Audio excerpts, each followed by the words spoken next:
Salut à tous, c'est Envergure et comme on en a l'habitude, alors ça arrive un peu tard, mais on va vous donner des émissions thématiques avant la draft, c'est-à-dire qu'on va regrouper les joueurs par rôle, c'est-à-dire en gros 3 types de rôles, ceux qui ne shootent pas et qui évoluent plus près du cercle, ceux qui shootent et puis ceux qui ont le ballon entre les mains, c'est plus des rôles offensifs que défensifs. Après, il y aura évidemment des nuances.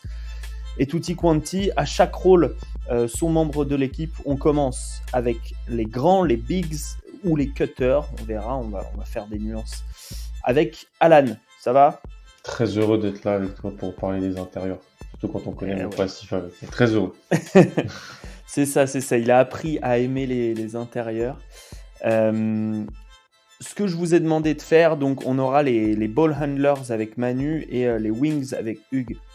Les wings, les ailiers, les 3&D, comme on dit.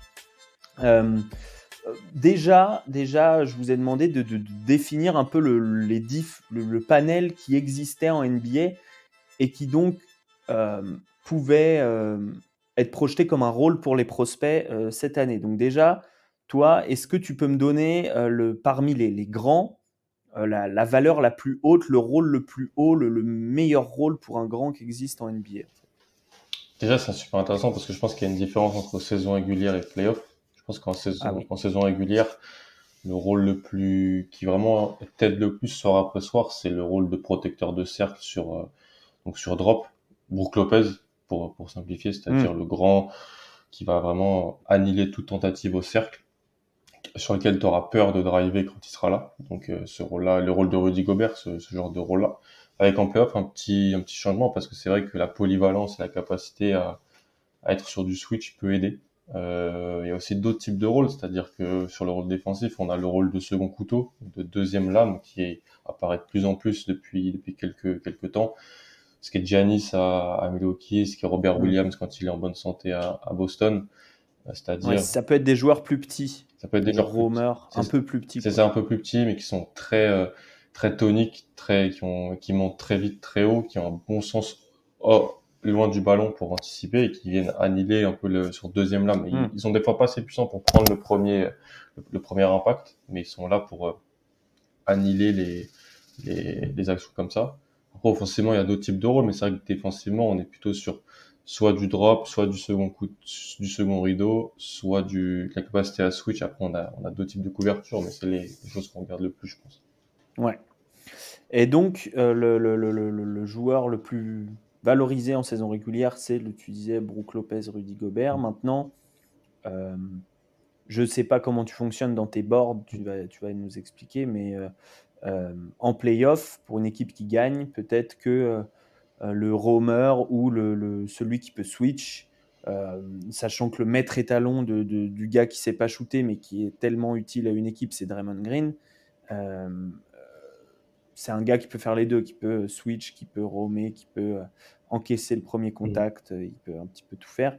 Mais il n'est pas forcément très grand. Donc ça, Ouais. la capacité à switch, pour toi, elle est plus importante quand tu évalues un prospect que celle d'être même un excellent joueur de drop. C'est une super bonne question. Il y a 2 ans, je t'aurais dit oui. Vraiment, des joueurs qui étaient incapables de switcher, je les aurais vraiment baissés. Je trouve qu'on peut sous-coter sur la saison régulière l'influence que ça peut avoir sur les intérieurs qu'on sélectionne. Sur un sélectionné un intérieur dans la deuxième partie du premier tour et qui t'apporte du drop solide sur 80, 82 matchs et qu'ensuite en playoff il peut jouer 15-20 minutes, c'est déjà vraiment positif. Parce que beaucoup tapent des fois sur Rudy Gobert ou sur d'autres, mais Rudy Gobert, s'il avait des meilleurs extérieurs à côté et des meilleurs ailiers, bah, ça aiderait. Il se retrouverait pas tout le temps en grande difficulté en playoff. Mais c'est vrai que le switch, parce que c'est rare, parce que c'est pour ça que tout le monde, je pense, en NBA, a un petit peu vriller rapidement sur Evan Mobley, parce que dès le début d'année, il commençait à switcher un peu sur Hmm. les extérieurs et à bien les tenir. Donc c'est sûr que c'est impressionnant, c'est fort, mais je pense que le drop quand même il a la capacité à très bien gérer le drop et extrêmement valuable en NBA. Ouais. C'est plus une danse, alors Mm. que finalement, gérer le switch, en vrai, si on raisonne très simplement et qu'on même quelqu'un qui connaît pas le basket, on lui dit, bah en fait, c'est le joueur qui va être capable de stopper en 1 contre 1 le maximum de joueurs Ouais, adverses. c'est ça. Donc ça va être un joueur grand qui sait switcher. Mm. le meilleur défenseur possible en 1 contre 1, quoi. Mm. En gros, à la fois puissant et long et mobile, quoi. Alors déjà, est-ce que parmi le top 5 attendu, est-ce que tu les considères comme des bigs, les Banchero, Smith, Holmgren? Après, il y a les Chet, autres, ouais, mais Chet, c'est un grand, pour moi, c'est un big. Les deux autres sont des grands forwards, des postes 4. Euh, Hmm, voilà. Parce que Chet, pour moi, peut très très bon en drop, peut vraiment protéger l'anneau plus que les deux autres. ok. On vous renvoie sur nos portraits draftés sur eux, on va pas parler d'eux. Qui est le premier à venir sur ton board et quel prototype fit-il ou peut-il fitter? C'est Jalen Duren, le premier. Jalen Duren, on fait une présentation, on va à chaque fois, donc on vous conseille, si vous pouvez avoir notre big board sous les yeux ou les fiches des prospects, on les mettra également dans la description de la vidéo ou du podcast, selon si vous écoutez ou regardez. Néanmoins, on va faire quand même une petite présentation à chaque fois, mais sommaire, on va parler évidemment de beaucoup plus de prospects. Donc Jalen Duren, qui jouait du côté de Memphis cette année, 2,11, 2,26 d'envergure, 113 kilos sont les mesures actualisées du NBA Combine. Donc une bête physique qu'on n'a plus vue depuis même Ayton et un peu au-dessous, je crois, quand il est rentré NBA. Ouais.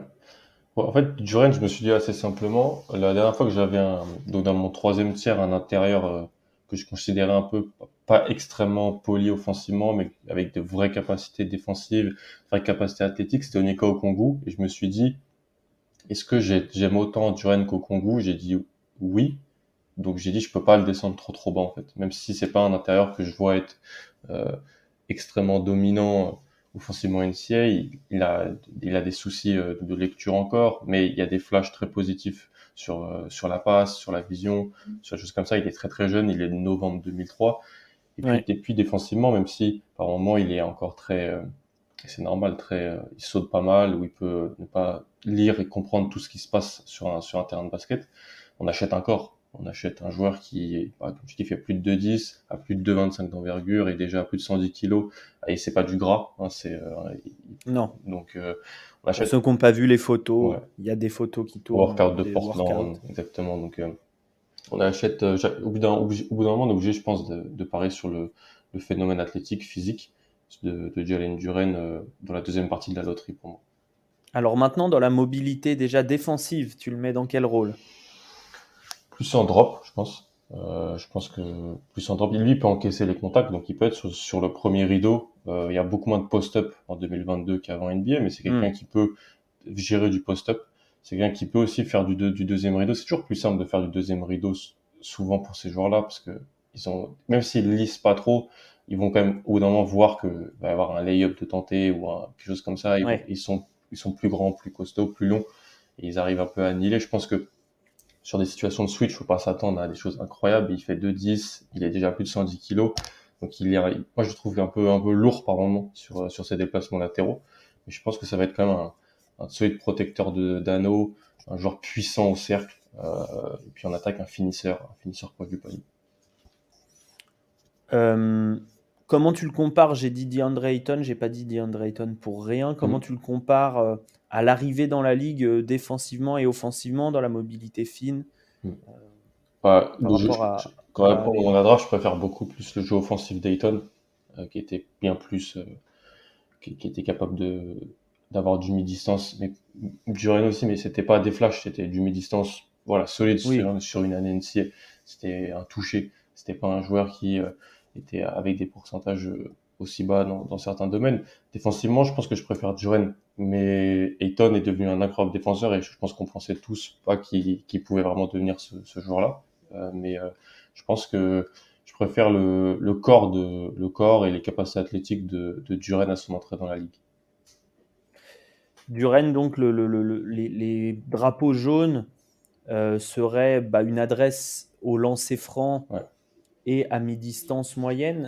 Au lancer franc, on est à 62%, si je Mm. ne m'abuse, c'est ça, 62,5. Et sur les 2 points longs, Mm. on est à 36%, ce qui n'est pas si mal, C'est hein. pas atroce, ouais. C'est pas atroce. Euh, Qui vient ensuite au niveau des intérieurs et quel rôle? Donc ensuite, comme j'ai à peu près tous les ans, c'est souvent à la fin du tiers 4, souvent c'est ceux que je projette en vraiment les profils athlétiques physiques sur lesquels je veux parier pour être rim runner, pour être vraiment là j'aimais beaucoup Paul Reed il y a 2 ans, là où l'année dernière j'étais un petit Hmm, peu dans ce genre de joueurs-là. Et là j'ai un groupe avec pas mal de joueurs, donc j'ai Mark Williams de Duke, oui, j'ai Moussa Diabaté de Michigan, j'ai Jalen Williams de Arkansas, j'ai Ismaël Kamagaté du Paris Basketball, j'ai Walker Kessler d'Auburn et j'ai John Butler de Florida State. Donc ça, ok. c'est un peu entre Donc 28 et c'est 35. des. Voilà. Ok, eux offensivement Hmm. feraient du rim run pour toi? Non, pas tous, mais ils- c'est-à-dire que Mark Williams, Moussa Diabaté, Ismaël Kamagaté feraient du rim run avec certaines nuances dans les jeux. John Butler, un profil plus rare parce que lui, il stretch, il Hmm, serait capable de tirer à 3 points. Walker Kessler et Jalen Williams, je sais un peu moins quoi en faire. Jalen Williams, il commence un peu à tirer, il s'est un peu passé, mais il fait rien de très bien en termes de spécialisation. Et Walker Kessler, c'est un finisseur proche du panier qui commence un peu à tirer à 3 points, mais c'est sur un volume qui peut pas me garantir qu'il en prenne et qu'il soit respecté. Donc c'est juste, j'ai trois où je sais vraiment ce qu'ils vont faire. Les trois autres, c'est je suis intrigué par certaines choses. Quel, euh, quel volume il te faut? C'est une question un peu C'est une très bonne bâtarde, question. mais Ouais. comment tu l'évalues? C'est une très bonne question. Jalen Williams, c'est quasiment 2 tirs à 3 points tentés par match et 73% lancés francs sur 4 lancers francs tentés par match sur cette Ouais. année. Et il a fait que 2 ans NCA. Walker Kessler, c'est pareil, c'est encore moins, c'est-à-dire que c'est 1,53 points tentés par match, c'est que 60% lancés francs. Donc pour les deux, je suis pas convaincu encore qu'ils seront respectés et qu'ils peuvent installer comme un shooter, qui seront pas défendus comme des non-shooters. Mais Hmm. c'est deux sophomores, donc c'est des joueurs qui en plus n'étaient pas très mis en avant dans leur première année, donc l'échantillon il est pas incroyable. John Butler déjà a beaucoup plus shooté à 3 points. John Butler n'a que shooté à 3 points Exactement. quasiment d'ailleurs. Pour moi, je pense que je l'aurais mis dans les ailiers d'ailleurs, Ouais. dans mes groupes, parce qu'il défendra ni des intérieurs, ni il attaquera sur des intérieurs. Alors même s'il fait 2,15 m. Il peut avoir le rôle de second rideau, je pense, à terme, même s'il n'est pas Ah oui. extrêmement vertical quand même. C'est vrai. Mais je vois ce que tu veux dire. On commence par le premier, Mark Williams, 2,95 de standing reach, Mm. donc debout, les bras levés. Il est presque à l'anneau. Il jouait à Duke cette année, en deuxième année à Duke. Il a des chiffres évidemment très très impressionnants. D'ailleurs, certains boards le voient très haut, le voient presque loterie. Alors Quasiment, ouais. j'ai l'impression qu'on en a un peu moins parlé, ceci dit, ces derniers temps de Mark Williams, mais donne-moi ses qualités défensives déjà, Là, au-delà de je la. l'ai vu à Charlotte dans des mock drafts en 13 ou en 15. Donc, Ouais, oui, comment? bah Charlotte qui a toujours ses problèmes récurrents, on va C'est dire, ça. d'intérieur. Mark Williams, c'est peut-être déjà, déjà, je pense on a pu passer à côté si on se concentrait pas sur lui sur les matchs de Duke parce qu'il y avait tellement de prospects dans cette équipe que c'est peut-être pas celui qu'on regardait le plus. Mais c'est le finisseur ultime à l'anneau. C'est 70% au tir en 62 matchs NCAA. 62%, c'est quand même incroyable. C'est une belle progression lancé franc cette année. Il passait de 53% à 72%. Il a gagné 20 points. Donc pour ces Hmm. joueurs-là, il faut quand même qu'ils puissent mettre des lancers francs parce que sinon, euh, ça Oui, c'est problématique en playoff. ouais, bien sûr. C'est un joueur qui a jamais pris de panier à 3 points en NCAA. Donc c'est un finisseur de lob. C'est un joueur très grand qui est sur rebond offensif. C'est un joueur qui prenait 13% de rebond offensif quand il était sur le terrain, dans une équipe grande en plus. Hein, donc il était vraiment celui là-dessus. C'est pas vraiment un passeur, c'est plus vraiment un finisseur offensivement. Est-ce qu'il y a un profil NBA auquel il est comparable? Hum, ouais, t'as bon, alors, Mitchell Robinson, Ouais. ce genre de joueur-là, un peu plus, un Daniel Gafford un peu plus grand peut-être, ce genre Ouais. de profil-là, je pense. Oui, des joueurs qui vont pas shooter à 3 points, mais qui vont être intéressants avec leur adresse au lancer. Alors Gafford, je sais plus à combien il est cette année, mais il est pas ridicule, Je quoi. crois que c'était pas ridicule au moment de la draft, en tout cas. et Mark Williams, plusieurs scouts disent qu'il a à l'entraînement des qualités Oui, de toucher à mi-distance bien plus intrigantes que ouais, ce qu'il peut montrer en match. Et d'ailleurs, en match, alors, le volume est très faible, mais 20 sur 46 sur les longs de points. ouais. Donc on est sur plus de 40%. Et effectivement, 73% ont lancé. Parmi le groupe que tu as cité, je pense que c'est lui qui a le plus gros pourcentage, peut-être avec Jalen Williams. Ouais. Ouais, parce que Jalen Moussa, Williams. vas-y, je t'en prie, je t'en prie. Moussa, il est à 60, 62, 62. ouais. Jalen Williams, Arkansas, donc le même âge que Mark Williams, plus ou Oui, moins. c'est des sophomores. Enfin, de la même classe en tout cas. Mm. Alors lui est plus petit. Est-ce que donc Mark Williams, on va plus peut-être l'envisager sur du drop, même Mm. si ça peut switcher. Est-ce qu'il peut switcher Mark Williams? Je vais pas demander. Je parierais pas sur des possessions positives en switch les unes après les autres. Peut-être parce qu'il est tellement long. En fait, par moment, il va peut-être pouvoir annihiler la Hmm. tentative au cercle par sa longueur. Tu l'as rappelé même sur l'envergure, elle est à plus de 2,32 de mémoire. Donc c'est une très grosse envergure. C'est un phénomène Ouais. athlétique, hein, physique. Mais Jalen Williams, c'est plus dans le switch. Alors que c'est peut-être un athlète moins tonique que Ouais. Williams, que l'autre, ce qui est intéressant. Oui, mais plus horizontal Oui, peut-être. complètement. Jalen Williams, 2,10, 2,16 d'envergure, 107 kg, Mm. mesure au combine. 73% au lancer franc pour Mm. les mesures importantes. Et effectivement, quasiment 2-3 points tentés par match, mais seulement Ouais. 24%. Mais il y a évidemment des stats intéressantes, notamment au niveau de la protection de cercle. Alors bon, Mark Williams, on était à 11% de contre, évidemment. Mais lui, il a 4%, plus de 2% de steal. Et puis, offensivement, 45, un free throw rate de Mm. 45, ça veut dire qu'il 15% de passe aussi. provoque des fautes. 15% de passes. Toi, ce qui t'intéresse, c'est quoi dans son profil?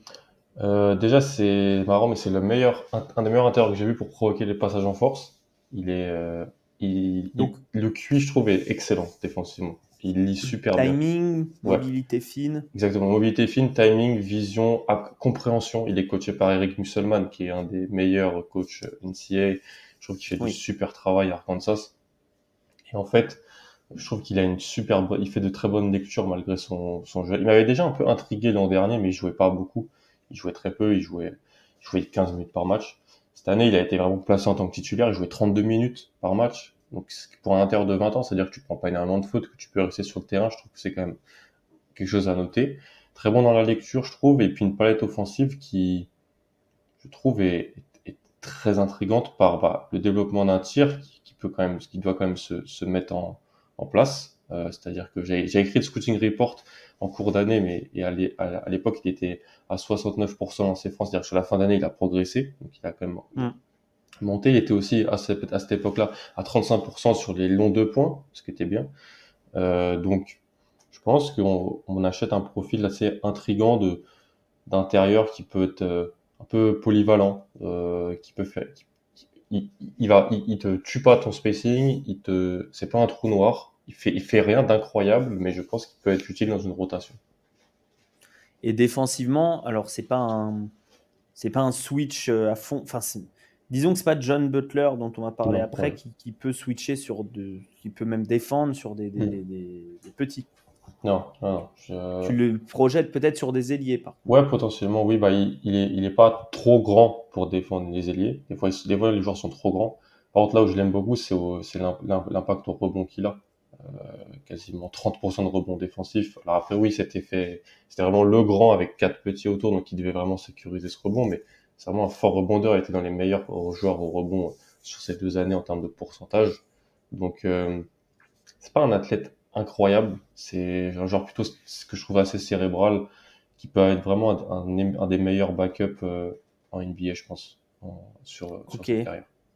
Là encore, est-ce que tu as une comparaison évidente Ouais, tout le monde dans le disait rôle? alors Ford, mais non, faut arrêter. Alors Ford, c'est un All-Star.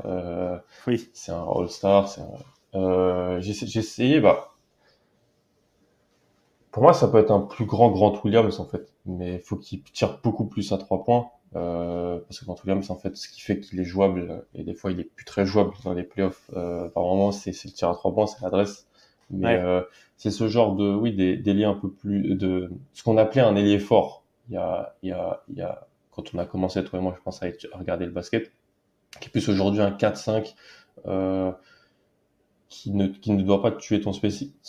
En fait, faut pas qu'il tue ton spacing. Moi, je pense qu'il peut avoir peut-être un peu de, alors c'est un meilleur athlète, mais il y a un peu de Kylian Tilly en lui, je trouve, sur certains aspects. Kylian Tilly est un meilleur tireur, sûrement plus bondissant, mais dans l'appréhension collective sur le demi-terrain, la passe, le rebond, je trouve qu'il y a un peu de ça. Donc, pas vraiment de comparaison, mais je pense que c'est un joueur qui peut se faire sa place dans une rotation. Donc après Mark Jalen Williams, il reste un Williams. Non, il est plus bas, Trevion. Très Tu bien vas est pas plus nous bas, ouais. avoir Très bien est plus bas. dans ce groupe-là. John Butler, donc on l'a déjà un peu décrit, un grand mais qui joue plutôt sur les extérieurs. Alors lui, pour le coup, tu l'imagines en sorte de roamer N3. C'est vraiment C'est un un rôle. rôle à inventer, Ouais, il quoi. faut vraiment complètement. C'est un rôle totalement inventé. Oui, parce qu'en fait, donc il fait 2,15, mais il doit faire moins de 85 kilos, je pense. Ouais, Limite, je vais te limite moins de retrouver le poids, 80, mais parce que ouais. c'était assez ahurissant ce qu'on a vu au combine en termes de poids. Des jambes extrêmement fines, 79 kilos. voilà, des hanches très hautes. Par contre, c'est un joueur qui euh, est à 39% à 3 points, mais par contre qui était à 44% en ses francs. Donc, est-ce Ouais. qu'il maîtrise réellement son tir? Bah, il a 19 ans, donc c'est un pari qui a à prendre pour moi en début de second tour ou fin de premier tour, ça a plusieurs pics. Mais tu vois, 43% à 3 points, à 2 points, c'est ce que je reproche à Jabari Smith, c'est ce genre d'intérieur qui vit trop loin du cercle offensivement parce qu'ils sont trop dans le jump shot, mais parce qu'ils peuvent pas faire grand chose d'autre par moment. Alors lui, c'est encore bien pire que Jabari Smith. Mais Ouais. John Butler, c'est un joueur qui prenait plus de la moitié de ses tirs à 3 points cette année, qui jouait même pas 20 minutes par match. En Florida State, on sait que les rotations, c'est parfois un peu bizarre, mais Ouais, c'est ça se joue à folklorique. beaucoup. On fait sortir du banc les meilleurs joueurs. Bon, c'est Leonard Hamilton, mais voilà. Deuxième rideau, met des 3 points dans le corner. On n'a même pas Hmm. trop vu sur pick and pop, on l'a vraiment vu prendre des 3 points dans le corner. Donc, c'est un rôle à inventer. C'est un joueur qui doit manger 1 an de G-League minimum, mais il y a quand même une rareté du tir à 3 points à sa taille. Et de la mobilité Oui, défensive. ouais, On l'a vu avaler des très bons meneurs adverses. ouais. Bah, comme Barnes et Williams le faisaient avant lui, Patrick Williams et Scotty Barnes, être sur Ouais. le porteur de balle. Pas en tout terrain, mais au moins sur du demi-terrain. Donc, très intéressant à voir. Je sais pas si ça sera la même chose en NBA, mais il a montré quand même que il peut rester avec ce genre de joueur-là. John Butler, donc un favori de Hugues, Exactement. évidemment. Parlons français, Alan. Avec plaisir. On va faire un live ou une émission spéciale français avant la draft, c'est promis. Mais pour cette émission, enfin cette thématique Bigs, on a deux donc dans ce groupe que tu as cité. Euh, Ismaël Kamagaté du Paris Basketball et Moussa Diabaté de Michigan. Quelle est la différence entre les deux profils déjà? Je pense que on sait plus aujourd'hui ce qu'est Ismaël Kamagaté. Il a 1 an de plus déjà, donc il est installé en professionnel depuis plus longtemps. On l'a vu dans un contexte assez sain pour son développement, Pro B, puis Betclic Elite.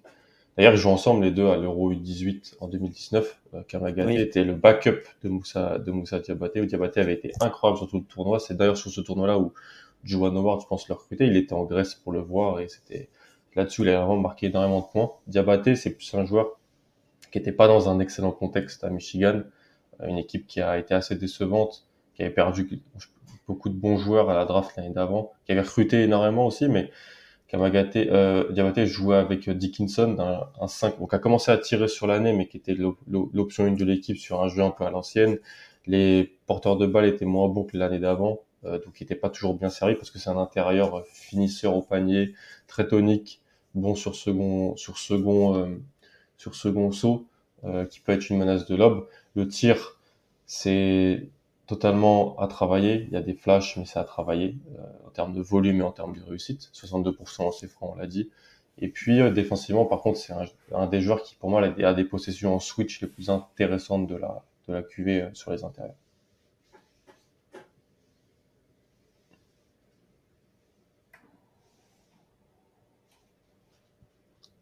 Tu m'entends? Ouais. Ouais. J'ai T'étais en train de dire. J'ai fini avec Diabaté en disant qu'il avait les meilleures possessions, parmi les possessions les plus intéressantes en switch. Il a été capable vraiment de annihiler des intérieurs, des extérieurs plutôt virevoltants balle en main parce qu'il est long, il est plutôt grand, il est pas épais mais il est extrêmement flexible. Donc un profil athlétique à prendre et à polir en NBA. Et d'ailleurs, une des manières de remarquer ça, c'est quand Michigan jouait contre des adversaires, on va dire des coachs intelligents. Il était pas souvent visé Ouais, parce que des équipes qui vont rechercher l'intérieur, surtout avec des gros meneurs. Je pense au match du tournoi NCAA face à Tennessee. ouais, Tennessee n'a pas visé Moussa Diabaté sur les switches. On allait non. chercher Hunter Dickinson. On allait presque même chercher également, comment il s'appelle, Jones, là, Brandon Jones. Brandon Jones Jr. Jones, Mm. le, le gars qui sortait du banc. Alors certes, Moussa n'a pas eu énormément de temps de jeu, ça dépendait des matchs, mais quand il était sur le terrain, voilà, on avait, euh, on avait une équipe adverse qui cherchait plus à l'éviter qu'autre chose. Mm. Pour toi, c'est plus un défenseur de switch aujourd'hui ou un Ouais. défenseur de couverture second rideau? C'est Pas exactement les mêmes ouais. choses, pas les mêmes qualités. Je pense que c'est plus un défenseur de switch. Pour ce qui fait sa rareté dans la QV et à ce moment-là dans la draft. Parce que c'est vraiment un rôle rare. Les capacités qu'il a de mobilité latérale, de vitesse de pied, de rotation des hanches, de capacité quand même Hmm. à annihiler un peu comme un boa constrictor les pénétrations m'ont vraiment impressionné. C'est un joueur qui manque d'appréhension collective, c'est un joueur qui manque parce que voilà, ça fait 4-5 ans qu'il est aux États-Unis, donc il connaît un petit peu les types de jeux, mais l'expérience, pour un intérieur, ça se fait sur de la longue durée par répétition. Donc, Ouais. je pense que il a aussi à IMG, quand il était à IMG avant, il a joué avec Jeremy Robinsoner, donc il n'était pas tout le temps le seul intérieur. Il a joué aussi avec des joueurs qui vont en NCAA l'an prochain, qui sont très très hauts prospects. Donc lui, c'était plus le glue guy, vraiment le défenseur avec cette mentalité-là de défenseur qui veut vraiment stopper l'attaquant adverse. Donc il y a beaucoup de choses à faire, mais il y a des capacités athlétiques et je pense un mindset qui sont très intéressants chez lui. Hmm. Est-ce qu'on peut donner un plafond, genre Robert Williams, moins bon à la passe? Ouais. Oui, on peut lui souhaiter. Robert Williams, ça a des gros flashs à la passe. Robert Williams met ses lancers maintenant, alors qu'il les mettait pas à Texas A&M. Oui. Il met ses lancers à plus de 70%, je crois. T'as commencé à travailler sur ça, mais oui, bien sûr, la menace de lob, rebond offensif, et puis défensivement, un playmaker, quelqu'un qui peut vraiment faire des choses qui sont pas faisables par tout le monde. C'est ce qu'on peut lui souhaiter vraiment de mieux. Je pense que Hmm. c'est un joueur à plusieurs contrats NBA, si ça se passe bien. Isma est peut-être plus dans le drop, Ismaël Ouais. Kamagaté, pardon. C'est plus pour toi, c'est un joueur de drop en NBA ou est-ce qu'il y a des flashs, Il y a un des monde moments où où tu te il y dis a un monde où il est pas du tout ridicule sur Switch. On l'a vu en Betclic Elite cette année. Il y a un monde où c'est possible. La Betclic Elite, qui est un championnat, où il y a beaucoup de petits meneurs. oui, On cherche beaucoup les switch. On cherche beaucoup à isoler les petits meneurs contre les grands. C'est pas pour ça que Mike James s'amuse en Betclic Elite. Hein. C'est aussi parce que c'est un championnat où on peut faire ça. Et franchement, Kamagaté, bah, c'est bien sûr, il y a une volonté de le mettre en avant par les médias parce que c'est un jeune joueur français qui vise la draft, mais ces titres honorifiques, ces matchs, match après match, on a vu un joueur qui était extrêmement intéressant défensivement, avec surtout du drop, qui lit bien les choses, qui peut vraiment protéger l'anneau, et en plus de ça, quelques petits flashs sur Switch qui me font dire que il se fera pas alors oui, quand t'es meilleur porteur de balle NBA, il va se faire mettre à l'amende, mais c'est le cas de tout le monde. Donc je pense que je dis pas oui, mais je dis pas non. J'ai hmm. besoin de le voir. La Summer League m'intéressera beaucoup, par exemple, sur ça. Est-ce que offensivement, il a suffisamment en magasin pour qu'on lui donne un peu plus de responsabilité qu'être simplement un finisseur, rebondeur offensif? On a vu des choses. On a vu des choses cette année. On a vu un joueur qui était capable de faire quelques bonnes lectures à la passe. On a vu un joueur qui ne prenait pas de tir à 3 points mais qui finissait plutôt bien au cercle. Et c'est un joueur à 64% au tir, donc c'est quand même solide au cercle. Mais je pense que non, on n'a pas vu des choses assez répétées. On a vu des flashs. On a vu des flashs Ouais.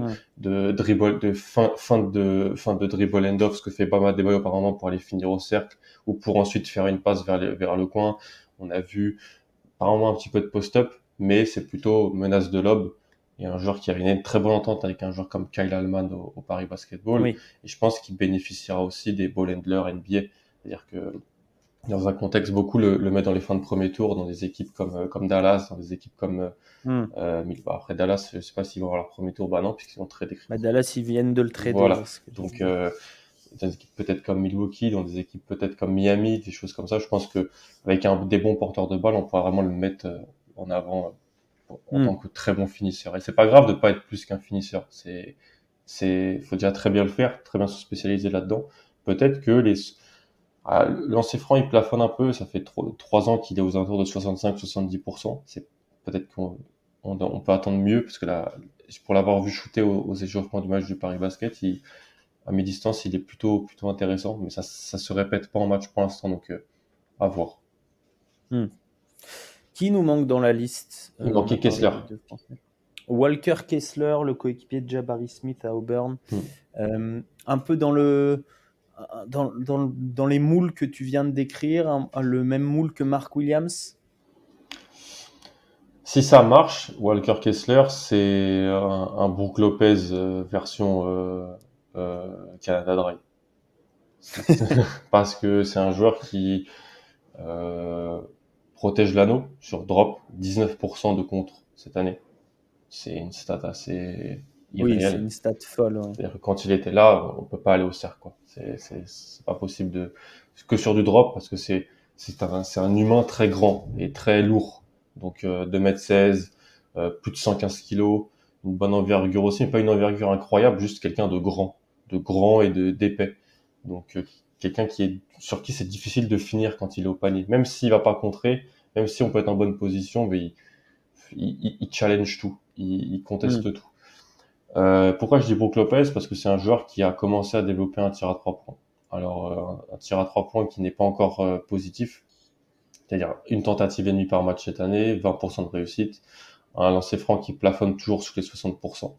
Donc rien n'est pour ça qu'en fait, si je shootais à 3 points, je l'ai top 15, hein, ou top 20 Walker Kessler, Hmm. parce que le profil Ouais. est rare. Mais je pense qu'on va le faire shooter à 3 points, un peu en NBA. C'est un très bon Ah ouais. finish. Bah, Hmm. sinon, je préfère drafter les 5 autres qu'on a mis avant, en fait, parce qu'ils sont sûrement plus polyvalents, ils ont même plus de choses en attaque. Si Walker Kessler tire, bon, on aura ce joueur qui finit bien au panier, je pense, 70% à 2 points, avec des porteurs de balles pas toujours incroyables à Auburn. Euh, mais voilà, le tir fait que si on a ce stretch 5, ce 5 très puissant qui en plus peut tirer, pas forcément avec de la réussite, mais avec du volume, le volume est assez important. C'est un profil rare. C'est pour ça que je peux m'y tenter en début de deuxième. Mais Hmm. je suis moins fan que ce que je pensais quand j'étais très fan en janvier-février. J'ai revu un peu là. Ah, j'y crois un peu moins. Parce que athlétiquement, c'est pas incroyable. Et le tir, j'achète pas trop le tir encore. Puis c'est pas un profil qui s'adapte partout non plus, quoi. Complètement. Walker Kessler, il faut avoir. Enfin, dans ceux que tu as cités, je dirais potentiellement ceux qui peuvent aller un peu partout, c'est Jalen Williams et Moussa. Ouais. C'est les plus simples à Ouais. plug and play, Mm. quoi. Oui, parce qu'ils En n'ont pas gros. besoin du ballon, font des choses très bien, un peu polyvalents. Ouais. Le système défensif n'est pas autour d'eux en plus. Le système défensif serait autour de Walker Kessler quand il est là, parce que on peut jouer Ouais, que du drop s'il est là. On peut pas faire autre chose. Donc ça limite aussi la polyvalence. Et Brook Lopez et Miles Turner sont très bons dans ce rôle-là, mais c'est des ouais. titulaires qui jouent 30 minutes. Walker Kessler, ça veut dire que ce serait un joueur de banc au début qui joue 10-15 minutes et tu dois adapter tout ton système défensif de ta deuxième unité. C'est assez compliqué. Mais ça peut valoir le coup. Alors maintenant, on termine, donc on descend d'un cran, si j'ai Ouais. bien compris dans ta hiérarchie. Donc on va plus procéder par rôle. Est-ce qu'il reste des drops plus finisseur, donc à la Kessler, à la Mark Williams. Oui, Christian Coloco, euh, Ah oui? que j'aime bien, en réalité que j'aime bien. Je peux l'avoir dans le groupe un peu, mais il est un peu plus vieux en fait. Il a, Ouais, il a 22 ans. C'est plus un produit fini, le joueur d'Arizona. mais il est meilleur au lancer par contre, je crois. Oui, il était cette année à 73% dans ses francs, Ouais, c'est ça. ce qui est vraiment bien. C'est vraiment un profil de finisseur comme les autres, hein, 10% de compte dans ces 3 saisons NCAA. Un joueur qui, je me rappelle, quand il était freshman, était difficilement jouable. Il pouvait pas trop jouer, hein. Il se faisait vite cibler. Ouais. Très jeune, il vient du Cameroun. Euh, mais voilà, quasiment 2,30 d'envergure. Il fait plus de 100 kilos, lui, donc il peut tenir. Je pense que ça peut être typiquement un backup intérieur finisseur. Je pense que Ouais. ce joueur-là vaut le coup au second tour. Khalifa Diop aussi, c'est les deux que j'ai un peu dans ce rôle-là. Khalifa Diop, donc qui jouait où cette À année? Grande Canaria, en Liga ACB, qui avait même un rôle important parce il était titulaire, il jouait Khalifa Diop donc en Eurocup et en Ouais. championnat, c'est-à-dire c'était 25 minutes. Non, c'était 17 minutes, pardon, 17 minutes par match en Hmm. première division espagnole, ce qui est quand même notable Ce qui est- Bah oui, oui. pour un joueur de C'est pas 20 tous ans. les jours. Ouais, ouais. Une équipe Pour qui un a fait joueur les de playoffs 20 d'ailleurs, ans, ouais. Une équipe qui a fait les playoffs. on peut comparer le. Je sais pas si on peut comparer, mais 17 minutes en Liga, c'est un peu moins bien que les minutes de Kamagaté en Betclic Elite, mais C'est ça. on est sur le même genre d'expérience, C'est on va ça, dire. on est sur un joueur qui voilà, il jouait 17 minutes pour un des 8 meilleurs clubs du meilleur championnat domestique en Europe. Donc, Hmm. et qui joue en plus l'Eurocoupe. Solide. Ouais. Après, on a vu, et je te mets l'objection maintenant, Mm. Ousmane Garouba, alors il y a eu des problèmes de Ah, santé, mais complètement. il a pas joué cette année Ouais, en NBA. complètement. Tout ce qu'on vendait sur la capacité à être prêt de Garouba parce que Euroleague et parce que rôle en Liga ne s'est pas transmis. Est-ce que c'est sa faute? Est-ce que c'est les Rockets qui n'ont pas voulu trop le faire jouer? On aura les réponses prochainement, mais en Ouais, fait, il n'y a pas de vérité absolue. Il y a que non. des différentes vérités pour les prospects, mais on peut dire quand même que Diop a emmagasiné de l'expérience et a eu un rôle Hmm. d'importance quand même. Alors, qui reste-t-il en rim runner efficace, menace de lob? Est-ce qu'il en reste? Oui, bah, il y a l'énigme, je l'avais pas mis dans le truc que je t'en ai, mais c'est Yannick Nsosa. C'est un peu une Oui, énigme parce que, qui reste candidat du coup, hein. oui, je crois, Oui, oui, il l'a dit. Ouais. Qui joue à Malaga, qui était prévu top 10 avant l'année parce que il y a beaucoup je pense, de gens ne l'avaient pas vu ou n'avaient pas les Intel. C'est un joueur très, très, très, très brut, le Congolais. Mais c'est un profil athlétique assez incroyable quand même pour sa taille, le rapport poids-taille, mensuration, comment il bouge dans l'espace, comment il est une Hmm. menace de lobe verticale. Donc moi, je pense qu'il va se faire drafter et se tâcher. Donc je pense que ou alors amener directement et faire beaucoup, beaucoup de G-League. Mais lui, c'est vraiment un rim runner, finisseur au panier, rien de plus. Gaucher d'ailleurs, en plus de ça. Euh, République du Congo, ouais, c'est oui, ça. Et je l'ai à 2,08, il est un peu plus grand que ça, je crois. ouais, il doit être un peu plus grand.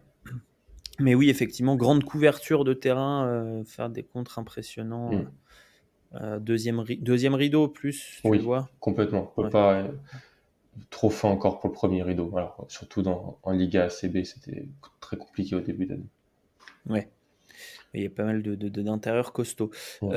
Est-ce qu'il reste des potentiels switchers à la Moussa Diabaté? Bah moi j'ai allez, alors potentiel switcher, j'ai mon chouchou Jalen Slawson qui Oui, a un profil assez mais il shoot intriguant. un peu, Jalen Il Slawson. shoot, ouais, il shoot, donc il peut être un poste 4 capable de tenir sur un peu des ailiers, mais qui est aussi un peu puissant pour tenir les 4-5, du genre de Furman en NCAA. Donc Eh celui-là, putain.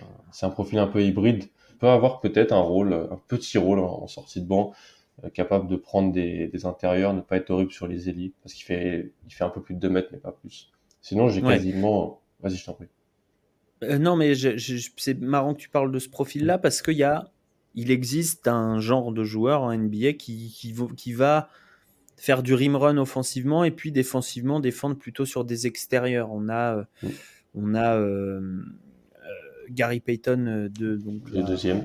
le deuxième, en en finale qui est en ce moment avec Golden State, mais on a aussi Bruce Brown à Brooklyn. Alors c'est souvent dans des équipes de playoff où ils vont jouer comme ça. Enfin, c'est souvent dans des grosses équipes, mais Jason Tate shoot pas beaucoup. Dans mon Complètement. souvenir, Derrick Jones Jason Tate, a eu un peu ce rôle à un moment. Derrick Jones, effectivement, a eu un peu ce rôle. Est-ce qu'il y en a dans cette draft? Tu as cité Slawson, qui est peut-être moins aérien que tous ceux que je viens de citer pour être une menace de lob. Mais voilà, est-ce que tu vois ou pas des joueurs de cette draft avoir ce profil? Tu me demandais un peu avant qu'on enregistre. Moi, celui que je peux voir là-dedans, c'est Josh Minott, le Jamaïcain de Memphis. Le Jamaïcain de Memphis qui a fait qu'une saison à Memphis, donc comme Duren qui va à la draft, qui a un vrai profil athlétique, qui est un bon finisseur je trouvais intéressant sur flotteur, un peu les push shots, ce qu'il faut savoir mettre quant à ce rôle-là. Bruce Brown, Payton sont solides là-dessus, mais qui n'a pas de tir extérieur encore. Donc, si je peux en voir un, ça serait plutôt Josh Minott, je pense, qui peut être qui peut être vraiment intéressant et polyvalent en défense. Très très bondissant en attaque aussi. Il faut être bondissant. Pour cela, il faut être bondissant. Il faut avoir du petit toucher proche du périmètre. Donc c'est assez précis comme rôle, mais je pense que Minott peut être ce joueur-là. Ouais, c'est pas évident à trouver ce genre de rôle en NBA, mais donc Josh Minott. Est-ce qu'il te reste il reste des joueurs que tu m'avais Oui. envoyés auparavant, peut-être des intérieurs un peu plus. Alors en aérien, peut-être qu'il reste un Européen, il me semble, Matkovic. Carlo Matkovic. Ouais. Vraiment, Il a eu une cote d'un coup. Il est venu au combine c'est ça. sans vraiment de cote et il a assez impressionné Ouais. pendant ses workouts. On peut dire bravo à Nico qui nous en parle depuis quelques mois. Donc titulaire à Mega Oui, avec Nikola Jovic. Jovic. Voilà. Qui tournait à plus de 11 points par match et 6 rebonds, qui est international croate, qui a joué avec les A de la Croatie dans un peu la fenêtre FIBA dernièrement. Je crois que c'était en février ou en mars. Il est bosnien et croate, mais il a pris la nationalité sportive croate. Il a que 21 ans. C'est vrai qu'au combine, on l'a vu à son pro day mettre que des dunks de partout, détruire les arceaux. Et puis il y a ce fantasme du tir, parce qu'il était plutôt adroit sur le mi-distance. Il était plutôt intéressant par flash sur pick and pop à mi-distance. C'est un joueur qui shootait à 71% lancé franc cette année. Donc fort rebondeur offensif, bon finisseur au cercle et le tir qui peut-être peut venir. Donc moi il Et m'intéresse déjà, beaucoup. shooter à plus de 70% lancé franc, Oui, si tu es correct défensivement et que tu es une menace de lob, tu peux jouer. ça fait 2 ans qu'il joue en première division en Ligue Adriatique, qu'il est à 71% lancé franc de moyenne sur les 2 années. Donc voilà, c'est plutôt solide. C'est pas extraordinaire, évidemment, mais il y a quelque chose d'un backup peut-être quelque part. Par exemple, David Simonovic a été drafté, je préfère Carlo Matkovic. Je préfère Matkovic à Petrousev aussi, par exemple. C'est peut-être plus simple de les intégrer. Donc à voir. C'est les 2 derniers intérieurs de méga qui ont été draftés. Est-ce que Matkovic sera le troisième? Voilà, ce genre de joueur. Alors, j'ai beaucoup de. C'est pas du tout l'insulter. Il est pas du tout à ce niveau-là encore, mais à la Cody Zeller, quoi. Ouais. Un petit peu. Et c'est vrai, Cody Zeller ne vaut pas un top 5 draft, mais c'est un très solide backup NBA. Très solide joueur de rotation. Et donc après, il te reste des intérieurs un peu plus à l'ancienne ou il te reste encore du rim run? Alors j'ai un projet. Pour moi, Marcus Bingham Jr., c'est un vrai projet de Michigan Il est State. vieux déjà pour un projet, non? Bah, il a pas encore 22 ans. C'est un jeune senior. Ah, c'est un Mais jeune senior, ok. c'est un jeune senior, donc 4 ans à Michigan State. Il a jamais joué plus de 18 minutes. Et cette année, il jouait 18 minutes, mais avant, c'était un backup pendant 3 années. Bah, il y avait Xavier Tillman, il y avait d'autres gens, donc il jouait pas, mais parce qu'il prenait beaucoup de fautes. Et il fait beaucoup de workout en ce moment. J'ai vu qu'il a workout pour Toronto, il a workout pour Boston aussi. Donc 2,10, 2,26 d'envergure. Extrêmement long. Il est vraiment très long. Et cette année, 41% à 3 points sur plus d'une tentative par match. 70% lancé franc dans ses 4 ans NCAA. Il y a un monde où ça peut marcher. Il y a un monde où c'est un meilleur joueur NBA que NCAA. Il y a un monde aussi où il finit en Europe dans 2 ans. Mais Je sais pas, peut-être un two-way, Finalement, il n'y en a pas tant des intérieurs. Il y a souvent ce fantasme de l'intérieur qui shoot, mais complètement. je suis en train de réfléchir en NBA qui a le droit. Nasrid prend des shoots un Nasrid, peu. ouais, complètement. Euh, Voilà. Il y en a Il y qui a en pas. prennent, mais des spécialistes comme ça, il y en a pas énormément. Hmm. Ouais. Ouais, il n'y en a pas beaucoup. Euh, donc Marcus Bingham, et après il nous reste l'énigme. On a pas mal écrit sur lui. Toi, tu l'avais cité, il me Mm. semble. Moi, je l'ai cité pour sûr dans un de mes articles sur les possibles pépites Mm. statistiques. Trevion Williams, donc Mm. le meilleur passeur de ceux qu'on a cités depuis le début, on peut le dire. Ouais. Que ce soit statistiquement ou visuellement. Oui, Euh, oui, bien sûr. oui, complètement. Un joueur qui est un peu bizarre. Moi, il était dans l'équipe championne du 19 avec Cade, Haliburton, Jalen Green, Jalen Suggs, Barnes, Ouais. Mobley, cette équipe incroyable. Et lui, c'était le backup pivot, mais le corps était encore beaucoup trop gras. Il était pas très grand, pas vertical. Quelques flashs à la passe, mais je me suis dit non, c'est pas un prospect NBA. Cette année, il sortait du banc parce que Purdue donc startait Zach Edey, le Canadien. Oui. Et Trevion Williams, bah, je pense que Matt Painter est responsable de ça aussi. C'est un excès. Il fait pas de l'attaque qui est facilement évaluable pour la NBA, mais il fait de la bonne attaque si tu veux gagner tes matchs en college basketball. Et on avait un joueur aussi qui était à 34% de passe décisive cette année. C'est Trevion Williams. énorme. C'est vraiment énorme. C'est énorme. Un spécialiste du post-up, de faire des passes au post-up, des renversements, des kick-out, excellent aussi dans le jeu à deux, c'est-à-dire son intérieur Mm. lui-même, il va passer, il arrive à faire des passes un peu à la Jokic, par derrière à la Bill Walton, mais voilà, c'est profil extrêmement, je sais pas si ça marche au NBA, parce qu'il ne tire Mm. pas trop, il a commencé un petit peu, mais c'est un joueur qui a 52% au lancer franc en carrière NCAA sur 130 matchs. Ouais, 60 quasiment cette Ouais. année, mais Ouais. 47% sur les longs deux points. Voilà, Et sur quasiment 200 prix, donc un volume énorme. c'est ça. Il y a, il y a un monde où c'est un backup intérieur playmaker offensif. Il y a un monde comme ça. Le dernier que Une sorte j'avais, de c'était une sorte, vas-y, je t'en prie. Le Al Jefferson Oh, des années 2020, quoi. ouais, donc il peut pas gagner autant d'argent qu'Al Jefferson, qui peut pas avoir autant Non, de ballons, mais qui peut jouer peut-être entre 12 et 18 minutes. Le dernier que j'avais, c'était Orlando Robinson, parce qu'il tire oui, il tire Orlando. Fresno State, 32% à 3 points sur 2 tentatives par match en carrière NCAA, il était à 35% cette année sur 3 tentatives, 71% lancé franc, donc un Il intérieur sait que c'est finisson sa carte d'entrée, hein. Au complètement. combine, dès qu'il avait une semi-lueur de jour, il hésitait pas à lancer, quoi. Voilà, ce joueur-là, je pense que ce joueur-là aura un two-way au moins, pour prouver des choses par le Et tir. lui, défensivement, on est plus sur du drop, Ouais, drop, ouais. pareil, Ouais, drop. drop. Ouais, On utilise la longueur sur du drop. c'est ça. Bon, et ben on a cité beaucoup de monde. C'est une draft à grand, hein. Ouais. À partir du choix 20, Mm. il n'y a pas beaucoup de ball handlers. Je ne sais pas ce qu'on va se raconter avec Manu, mais et après des ailiers, on peut toujours en trouver, mais il y a Ouais. surtout des grands. Donc maintenant, il faut trouver la valeur ajoutée dans le grand, quoi. Mais un grand, toi, pour finir là-dessus, on va peut-être plus facilement drafter un grand vieux Mm. euh, parce que on se dit que c'est pas cher en fait. Ouais. C'est un rôle qui peut être plus facilement rempli rapidement. C'est un joueur qui peut être moins cher. C'est vrai que j'ai fait un article, les intérieurs backup, les meilleurs, ils commencent un peu à être bien payés parce que c'est rare. Les Javel McGee, les Isaiah Hartenstein, je pense qu'il va prendre un peu d'argent. Dwayne Dedmon, Oui. pour la saison régulière, il faut en avoir, hein.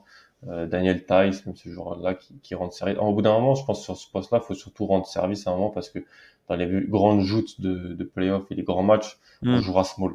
On jouera avec des intérieurs capables de switcher. Donc, Oui, il y a même un Yurt Seven qui a fait des bons complètement. passages cette année Et voilà. du côté de Miami. C'est ça. Donc, c'est puis je pense que c'est un poste aussi où le projet athlétique peut être facilement pris aussi parce que on va te spécialiser sur une ou deux choses. Donc des fois Ouais. c'est possible, hein.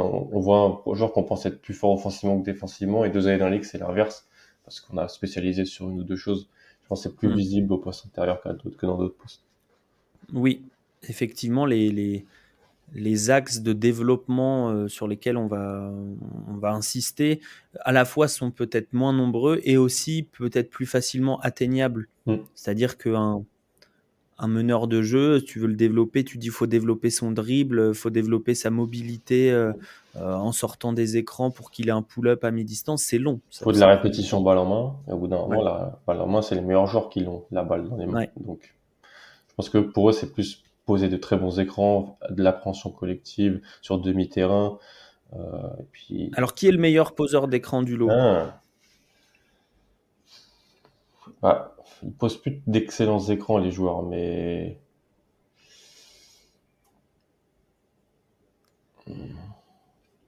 Diop, peut-être. Tue des gens. Khalifa Diop. Khalifa Diop, ouais. Il tue des gens. C'est un tronc.